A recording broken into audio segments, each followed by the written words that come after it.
Congressman, there is discussion in regard to raising the federal minimum wage to $15 per hour. Will you support this? Why or why not? The federal minimum wage right now is about $7.25, and it is about $14,000 a year if you're working full-time. It has been decreasing for 30 years now because of inflation, and it's not been increased. In the state of New York, as you know, the governor passed a $15 minimum wage, although it'll be less in Dutchess County. It'll be phased in over time. And it's been done with some sensitivity to different types of industries that will be affected differently. I do support raising the minimum wage on the federal level. I'm listening very carefully to our farmers and our agricultural sector about the impact it will have on them. I'm very interested in the effect it will have on folks running businesses where tipped wages are a big part of people's income, and making sure that's fair. The key to raising the minimum wage is doing it everywhere so that all businesses have to factor in the same costs into their products so there's no unfair advantages. It's not fair if you're working on the state boundary and the guy across in New Jersey is paying his workers less and you have to pay him more. So it's very important that we do it on the federal level, it seems to me, and we should have a living wage in this country. What I hear from people is that our middle class is getting crushed, and we ought to reward work. And if you work full-time, you shouldn't be in poverty. And we have always benefited from raising the middle class up in this country. And minimum wage laws have been an important part of that. They are getting undermined by inflation. So if we're going to have a minimum wage, just to be fair about it, it shouldn't be going down every year.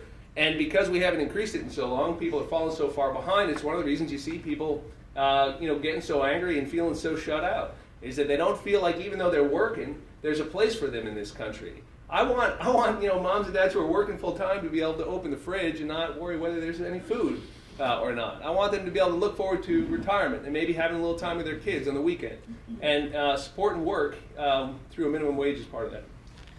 As somebody who worked several minimum wage jobs coming up, you're thankful for the work experience. You always want to make more money. New York State, it was a big contentious battle up in Albany, and I hear it a lot from small businesses. The $15 was too fast, too soon.